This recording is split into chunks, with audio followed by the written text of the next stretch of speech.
բայց մենք մի քիչ թերագնահատում ենք Բագրատունիների շրջանը մեր պատմության։ Այսինքն թվում է թե գիտենք պատմական դեմքերի, նաև պատմավեպերի, Աշոտ երկրորդին գիտենք, Գևորգ Մարզպետունի վեպից։ Այդտեղից էլ գիտենք, էլի։ Հա, բանը դե Աշոտ երրորդին գիտենք որպես անի կառուցող, այսպես անմայրաքաղաք դարձնող մարդ, բայց ցավոք սրտի այսպես կծկտուր գիտելիքներ ենք եւ այսօր ես կուզենայի որ մենք խոսենք նախ պետության հիմնադրման մասին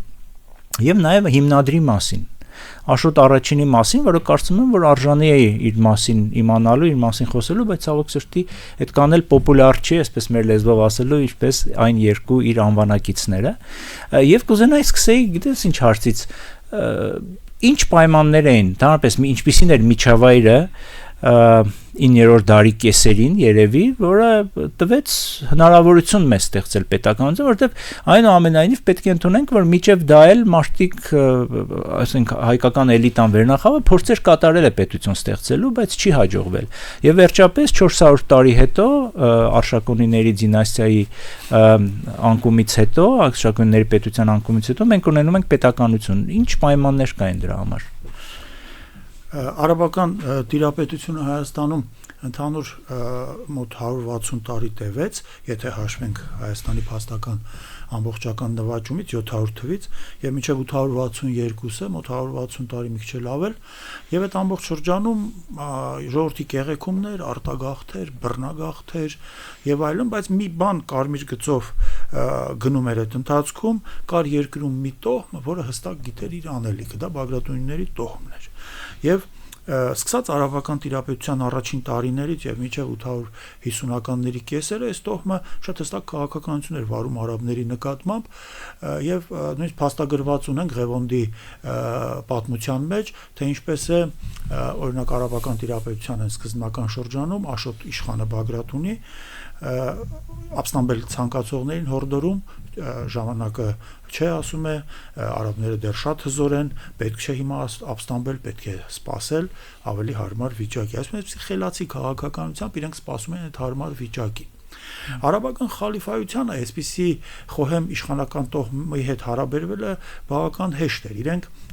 հյուսիսային հատվածում իրենց տերության Կովկասյան լեռները միջև ձգվող հատվածում խելացի եւ նաեւ հավատարիմ գոնե թվացial հավատարիմ իշխանական տոհմի կարիք ունեին եւ Բագրատունիները իրենց հենց այդպես էլ ներկայացնում էին։ Դրա համար մենք մոտավորապես 8-րդ դարի կեսերից Հայաստանում մի պաշտոն կա, հայոց իշխանի պաշտոն, տեսնում ենք, որ այդ պաշտոնը որպես կանոն զբաղեցնում են Բագրատունիները։ Ճիշտ է, կան այլ իշխաններ, որոնք երբեմն այդ շարքը խախտում են, բայց հիմնականում Բագրատունիներն են եւ վարում են նույն հերրատես ու խելացի։ Դե ի վերջո մրցակցող ընտանիք կար, չէ՞, Մամիկոնյանների հետ մրցակցությունը կար եւ Մամիկոնյանները ավելի այսպես ապստամբության, հա, հակված տոմեր, ճիշտ է։ Այո, նրանք որպես կանոն ավելի շատ փորձում էին ապստամբեն, ինչպես Ադոնսն է ասում, լինելով կարմիր ասպետներ, նկատի ունենալով արյունը չխնայելու նրանց հավատամքը եւ գուցե դա էր պատճառը, որ նրանք մի օր ամեն ինչ զոհաբերեցին հանուն Հայաստանի ազատագրության, բայց անհաջող տոհմը գործնականում հեռացավ 775 թվականի ապստամբության մասին, չէ՞։ Գործնականում զրկվեց իր նախկին մեծ կշռից, որոշ նրա շարավիղներ շարունակեցին մնալ, բայց Մամիկոնյանների տոհմը այլևս երբեք չեղավ նախկինը։ Իսկ Բագրատունիները ավելի այսպես հերրատես վարվեցին եւ կարողացան ոչ միայն տարածվել Հայաստանում, այլ շրջակա երկրներում եւ վայելելով խալիֆայության աջակցությունը նաեւ այնպիսի իրենց համար արտոնություններ ձեռք բերեցին, որով էլ հենց ապահովեց հետագայում հայոց թագավորության վերականգնումը։ Խոսքը Բագրատունյաց ռեսուրսի ընդարձակման, իսկ բուղա զորավարի ավերի ճարշավանքի ժամանակ այդ ռեսուրսի պահպանման մասին է։ Ամենատարբեր որ տարածքներն են, եթե այսպես իրենց տոհմական տարածքների մասին ենք խոսում։ Բագրատունիների տոհմական երկու տարածքի մասին նախապես գիտենք, երկու Հայաստանի երկու հատվածներում, մեկը ուրեմն Սպեր գավառի հատվածն է բարձր հայքում, որտեղի Բագրատունիները աշճանաբար սկսում են կոչվել իրենց զբաղեցած պաշտոնի անունից ասպետունիներ կամ ասպետունիկ, ասպետ պաշտոնն էին զբաղեցնում, այսինքն սահմանապահ հետյալ զորքերի հրամանատարի պաշտոն կենտրոնը, իսկ Հայաստանի միջնաշխարհում Բագրևանդ եւ Կոգովիդ գավառներում Բագրատունյանց կենտրոնական ճյուղն էր իշխում, Դարույնքը ունենալով, Դարույնք Բերդը ունենալով որպես կենտրոն, եւ երբ որ խալիֆայության տիրապետության դժնդակ ժամանակներում սկզբում Մամիկոնյանները, հնդածից նաեւ կամսարականները սկսում են ասպարեզը թողնել, իրենց հողերից զրկվել, հողերը վաճառել, մի շատ խելացի եւ հաջողակ քաղաքական գործիչ Աշոտ Մսակեր Բագրատունին, որը մահացել է 826-ին, իշխելով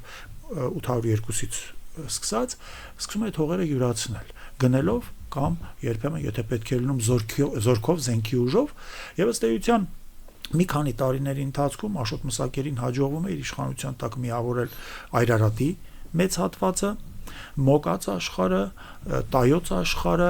բարձր հայքից գավառներ, ծոպքից գավառներ եւ գործնականում այնքան մեծ տիրապետություն է ձեռք բերում, որ ինչ որ մի պահի գրեթե Հայաստանի 1/3-ը Բագրատունիների տոհմական սեփականություն էր դարձել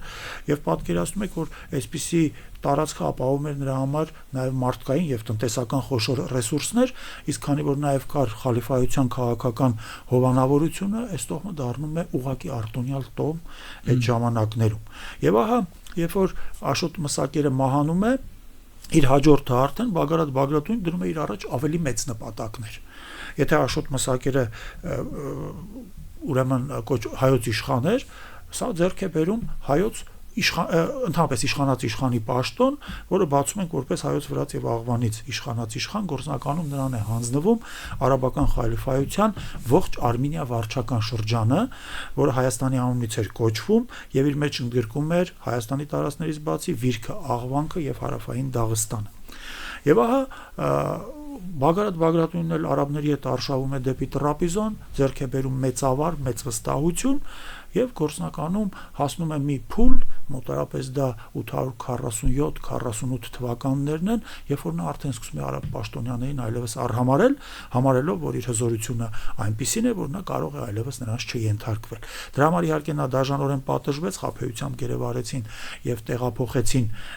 այն ժամանակ արաբական խալիֆայության կենտրոն Սամարա, որտեղից նա այլևս չվերադարձավ, բայց գործնականում Բագրատունիների հզորությանը հարված չհասցվեց։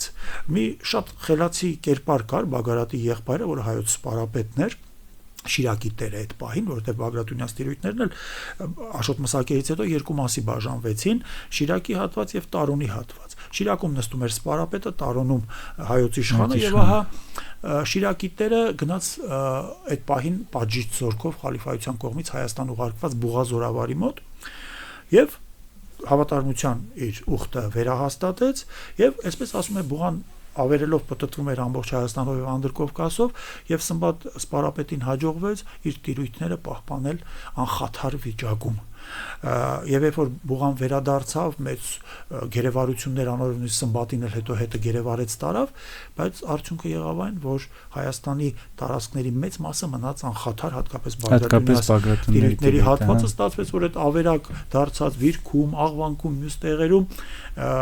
մյուս տեղերինի համեմատ ունենք Բագրատունյաց ռեսուրսի պահպանում